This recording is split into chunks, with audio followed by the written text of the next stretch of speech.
Hey everybody, welcome back to the Reclamation Podcast, where our goal is to help you reclaim good practices for faith and life. My name is Tony, and today I get to sit down with New York Times bestselling author, speaker, and YouTuber personality for Ramsey Solutions, none other than Rachel Cruze. Rachel has a brand new resource out, Know Yourself, Know Your Money, and we get into so much today about how our fear and safety and status and how it all just kind of rolls into our behaviors with our finances. I think you're going to find this such an incredible question. We got into so many good things. In her new book, she talks about classrooms and whether you grew up in an anxious, unstable, unaware, or secure classroom and what that has to do with your money today. If you deal with money on a regular basis, aka if you're alive, you're going to love this conversation. And if you do love it, do me a favor, hit that subscribe button so you don't miss any future episodes. Also, be sure to take a minute, leave a rating and review for us on iTunes. And if you can, share this podcast with a friend, maybe somebody who you know that's asked you about some money stuff recently, or somebody who's a big Dave Ramsey nut. And any of that stuff is going to be good for anybody who wants to get a little bit better with their money. Hey, I don't know if you guys knew this or not, but we are a part of the Spirit and Truth Podcast Network. And we're a group of like-minded individuals who are committed to advancing the kingdom of God. To learn more about Spirit and Truth, check them out, spiritandtruth.life. Now, without any further ado, here's my conversation with none other than Rachel Cruze. Hey, everybody. Welcome back to the podcast. I'm excited today to have author, speaker, and financial expert Rachel Cruze. Rachel, thank you so much for being on the podcast today. Absolutely. Tony, thanks for having me on. I appreciate it. So I'm really excited. The first time I got to see you speak, it was Catalyst 2013. Oh, wow. Yep. I remember that one. Smart Money, Smart Kids. I think Smart Money, Smart with my dad. Yep, you did. You and your dad did it together. It was so good. And I immediately knew that you were gifted in this field. And you guys talked about the rope and the ribbon. And I still remember the story, and you delivered it perfectly.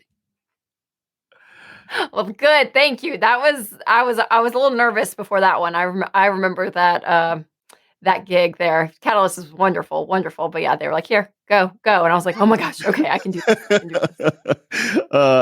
So I kind of wanted to start there. You've been doing this now for a long time, 8 years in helping people with their financial disciplines, helping people learn more about themselves and their money. I'm curious, what have you learned about yourself as a speaker and author in the last 8 years? And if kind of a quick reflection. Oh yeah.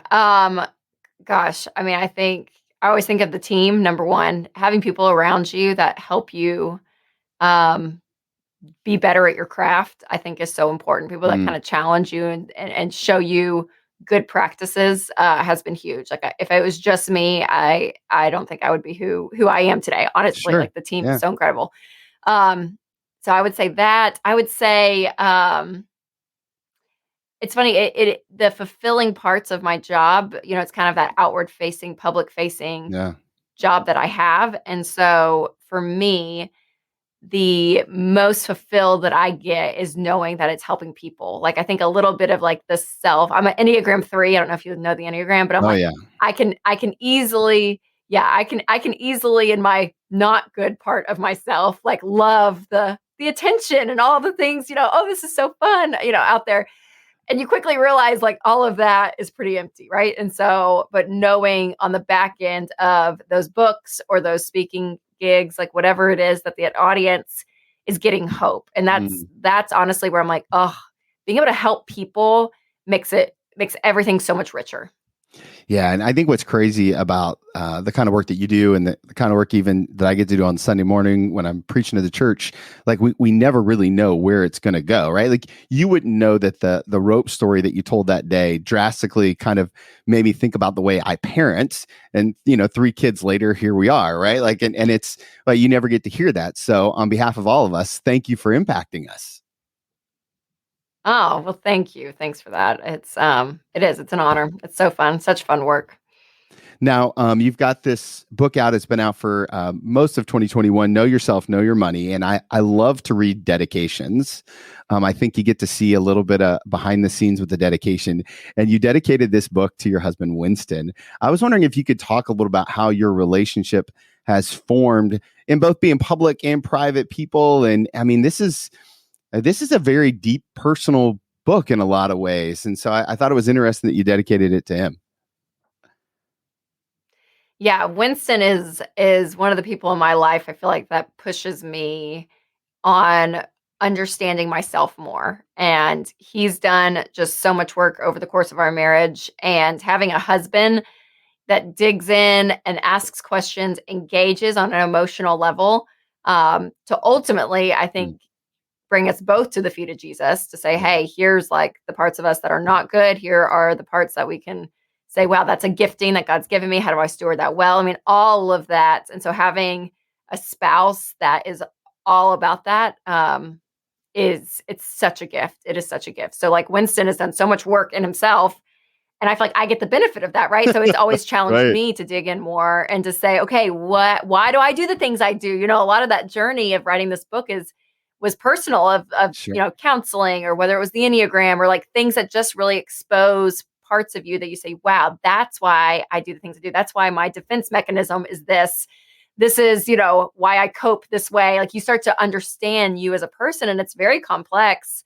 And then you add the spiritual level on top of that, right? And so, yeah, there's just a lot there to unpack. And through that journey over those years, was with Winston by my side, and him challenging and encouraging me. And then came the book where I realized, wow, I could integrate this into my work so easily, understanding why we handle money the way we do. So that was kind of the progression of it. But yeah, he's definitely the top person in my life in that role, which I'm so thankful, right? I'm like, I don't know all the men or women listening, but I'm like in a marriage, we're not perfect by any means, but just so thankful for a man who is grounded, who steps up and leads and digs in and all of that. I'm like, just that engagement is such a gift, because I know that can be rare in some circles. Sure. Yeah.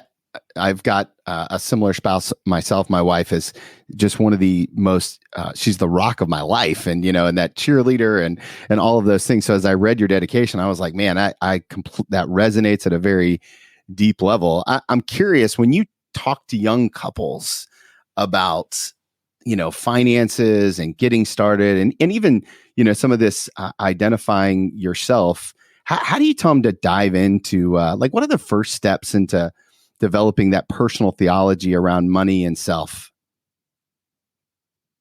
Yeah, well, with young couples, I think like when you're early married, which granted you can do this at any stage of marriage, but it's beneficial the earlier you do it, is kind of setting that value system foundation to say, okay, what are the things that we're going to value?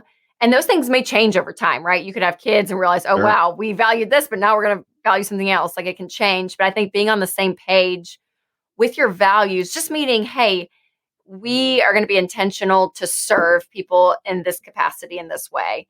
And that's how our money is going to be reflected. Or we have a value of doing a date night a week. It could be as tangible as these things, but having a value system on which you live your life. And then money is simply a tool to help you do those things. And what I find is couples can easily still run in their own separate lanes and kind of do the things that they want to do. And granted, when you're married, you don't lose yourself, right? God created you as an individual, unique, gifted, all of that. So you don't lose that. But when you're married, you come together in this really sacred partnership. And when couples still run on those individual lanes fully, I think on a tactical level, whether it's just, hey, we're still going to have separate checking accounts, we're not going to talk about money, it's your money, my money, that tactical decision, then it's a reflection of your values. And so you have to kind of start at that value system. So that's what I would encourage couples to do, is sit down and be like, what are your values in this season of life? What does it look like? And what do you guys want to do? Because out of that comes your money decisions. Yeah, it's so important to decide that you're going to be on the same team when it comes to all of this kind of stuff, and decide how and when we're going to spend our money. You talk a little bit in this book about the different I don't know, classrooms is the word that we use.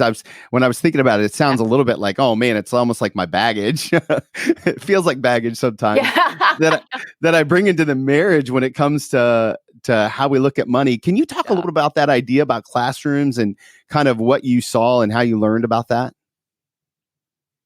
Yes. Well, growing up, any good therapist or counselor usually says, yeah, your childhood home was your life classroom. It's where you learned everything about life, the good things, the bad things. And then when you go and you're an adult, you decide, okay, what lessons from that classroom do I want to mirror and take with me? And what lessons do I wish I could unlearn? Because I think we all have those too.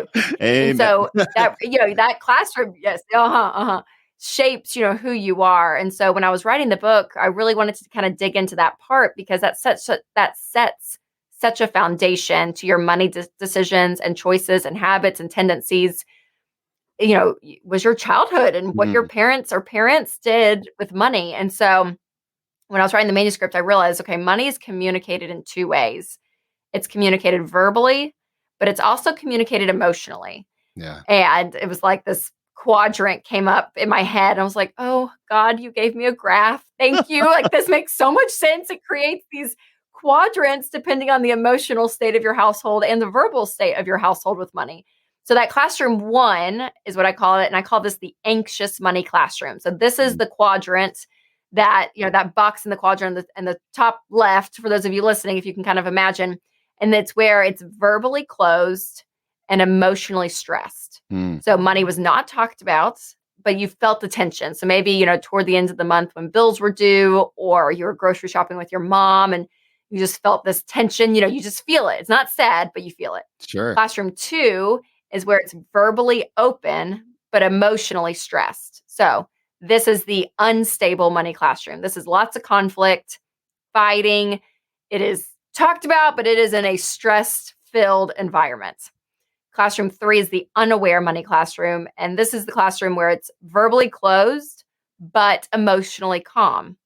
So it wasn't talked about, but it wasn't a big deal. So I always say your head was probably kind of in the sand with money growing up if you were in this classroom. Yeah. And you were the one that left at 18 or 21 and you realized, oh, wow, I know nothing about money. Like it was never talked about, but it wasn't a big deal, Right. And then that classroom 4 is definitely the healthiest money classroom 4, which is the secure money classroom. And this is where it's verbally open and emotionally calm. So in this classroom, you could have $10, you could have 10 million, like the amount of money doesn't matter, but it's the idea that there was at least a plan around money. You knew what was going on and it was talked about. It wasn't this taboo subject. Your parents engaged you in conversations around money, whether it was tactical, like here's what a mutual fund is, sure, to even emotional about contentment and generosity, right? So like it was that there was just this level of stability when it came to money in your classroom growing up. So kind of pinpointing those, I think, for the readers, and again, I dig into this more detailed in the book, but to be able to say, okay, here's the pros and cons of each of these classrooms. And then if you are married, okay, what did your spouse, how did they grow up? Because it just shows you a lot. Okay, either you mirror a lot of what your parents did growing up, I find that, or people do the exact opposite. So they'll say, yeah, my parents fought about money all the time. So now I'm just avoiding talking about it because it's not worth it. It's not worth the fights. I'll just do my own thing. You do your own thing. You start to see that you go to the opposite extreme. So knowing that foundation, and it doesn't, you can 100% change your money habits, change your views, all of that. Just because you grew up in one classroom does not mean that that's going to be your life forevermore. You still can make decisions as an adult today with your money habits, but it does give you a picture, kind of an insight to maybe why you do the things you do with money. I'm curious, out of all the people that you interact with on a regular basis, how many, rough percentage wise, do you think grew up in that secure quadrant? Like, is it normal? It doesn't feel very normal from my perspective, but I'm curious. You probably deal with a lot more people than I do when it comes to this topic. What do you think? Yeah, I would say it's definitely the least. I mean, it's funny, even if I'm doing interviews like this, someone will say, oh, wow, classroom 2, that was me. People will like self-select in as I'm talking through it. And it's funny, yeah, not a lot of classroom 4s. A lot of classroom 3s, that I've heard. And and a lot of ones. Like it just wasn't talked about. Some twos for sure. And if it was a two, it was a visceral like, oh yeah, I grew up in two. But a lot of ones and threes, which just means parents, just didn't engage in conversations with their kid. It wasn't talked about, good or bad. It just wasn't a conversation. It's interesting as I'm processing in real time. Like my parents were divorced when I was fairly young, and I think I had 2 different classrooms in each home, right? Like, yes, which is possible. Yep. Yeah. Absolutely. And what's fascinating too is talking, if you have siblings, some siblings could put themselves in a different classroom than you do in the same home, right? Because as a person, like as an individual, you could take on an experience that really affected you that kind of made you say, God, I always felt like classroom 2.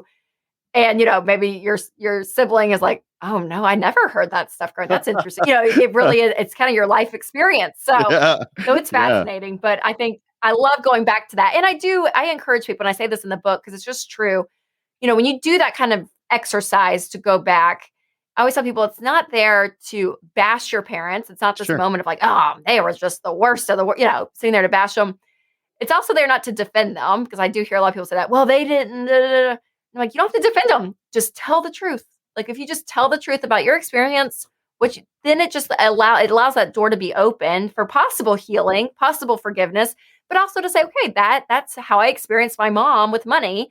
And maybe that's why I feel like I feel guilt and shame every time I spend something full price, like that was, I laugh about my mom in the book some, because my mom was like, and still is to this day, Tony, still is to this day, like I don't want to call her cheap, but she definitely needs something on sale. She needs like leftovers. She's always has leftovers in her fridge. She's always handing us food. Like, she's just more of that kind of a little bit more of that scarcity mindset.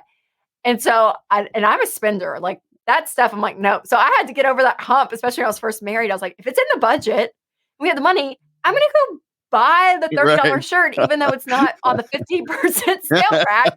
I'm okay. So, but you train yourself from what you've seen and your experiences.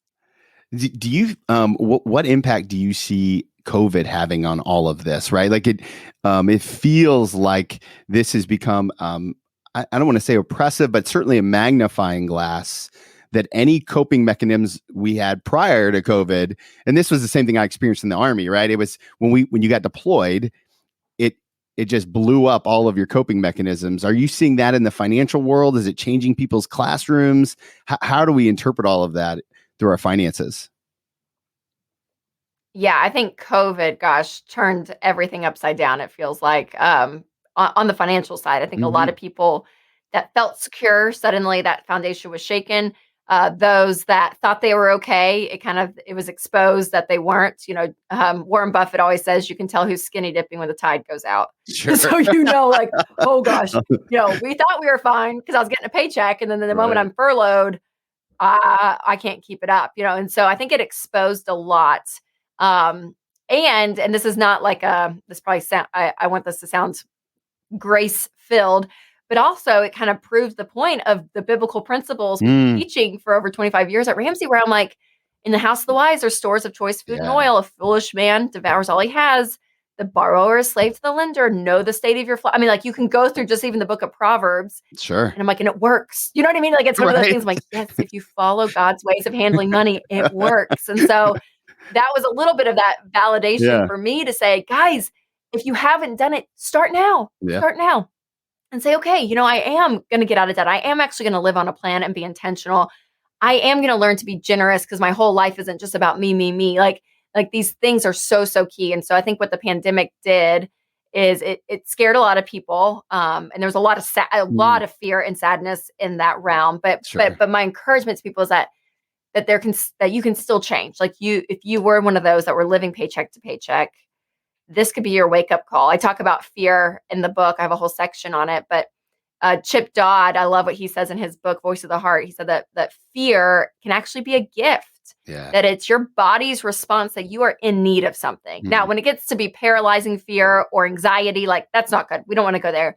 But that initial fear, what is it telling you? And so I think that the pandemic struck a lot of fear in people. And I think that initial response, people need to listen to say, am I going to be okay if I lose a paycheck? And for 78% of Americans that are living paycheck to paycheck, No. So what does that mean? That means changing your habits and putting yourself in a better position financially is going to help. And so all of that I think encompassed 2020. So, and what's crazy too with this book, I wrote it before the pandemic. Sure. I mean, I finished the manuscript before my third baby was here in October of 19. So I was done, and I didn't want to do any edits or anything during my maternity leave. And I come out of maternity leave March of 2020 to start doing edits, and we go into this pandemic. So as I'm doing my edits, I'm like, oh gosh, Rachel, like I'm preaching to myself through some of it too. It was an interesting perspective. But. I bet. If somebody's listening and they're like, "Oh, you're absolutely reading my mail right now, right? You're speaking to me." What do you think What do you think the first step is for moving to a more secure place, or taking that first step towards reclaiming some of that control around their finances? Yeah, I think the first thing is a little bit more of an emotional response than a tactical. But I would say you first have to understand that if you want to change what your present situation is, what you're changing to, you have to have hope that it's better, because change is hard. So it's not going to be this easy, like, oh, I would love to have an emergency fund in the bank and I'd love to have no debt. Great. Well, the change in order to get there, it's going to be difficult because you're doing something new, right? When you're doing anything new, you're going to feel friction, and it's going to be difficult because it's uncomfortable. Yeah. Nobody likes change. I have 3 little kids now, and so I took out all the car seats the other day of the van, and I was cleaning it up, and I switched 2 of the car seats on accident. So we were loading up the next day. My 3-year-old, now 4, she was like, "Mom, I'm in the wrong. No, this is not my seat. This is Charles's seat. This is not my seat." I was like, "No, it's your seat. I just put it on the other side of the van." And you would have thought I was like, I don't know, I ran over her dog or something. I mean, you would think I was like the most horrible person because she threw the biggest fit, and I was like, man. Even a 3-year-old hates change because she's sitting in a different side of the van, right? It's not comfortable. It's not familiar. So I think that first step is to realize you're going to feel tension, but push through it being uncomfortable, because it's going to be uncomfortable. Yeah. And then number 2, I would say on a tactical side, I would say you need to know where you're at. So laying out all of your numbers, know how much debt you have. If you're investing into a 401k, know how much is going out. Look at a budget. Look back on your past 3 months of living and add up how much have you spent on groceries per month and average it out. Like, just get a lay of the land as you're starting out, because those numbers are really going to help you put a budget together and start paying off debt. I love that. Okay, I have one more question for you, but before we do that, I know that my listeners are going to want to find you on the interwebs. Where is the best place to learn all about you and to get connected and all that kind of jazz? Yes, you can go to rachelcruze.com. Everything's on there. I have a show, The Rachel Cruze Show, on podcast and YouTube. And I'm all over social media. So wherever it is, you're on there. And we'll link all that. And sometimes unfortunately. Right. Amen. Okay, last question I always love to ask. Relationship with social media. Yeah, me too. Last question I always love to ask people is an advice question. And I'd like to take you back to the day before you're going on the Catalyst stage in 2013. And if you could go back and talk to that younger version of Rachel, what is the one piece of advice that you would give her? Oh, wow. I would say you're going to survive that 13 minutes you're on stage. you're going to make it. Number 2, I would say, I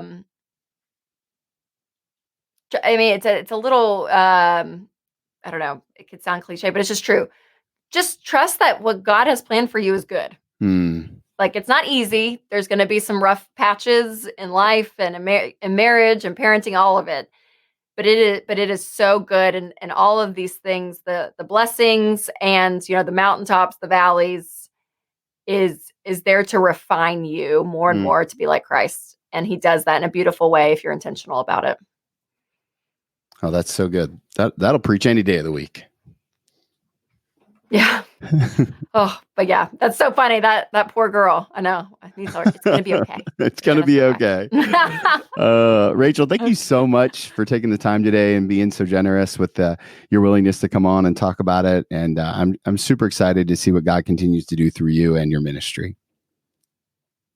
Oh, thank you, Tony. Thanks for having me on. It was such an honor. I appreciate it. I told you guys, what a great conversation with Rachel. I love her heart. I love the way that she thinks about it. It's such a realistic and life-giving approach to how to deal with your money.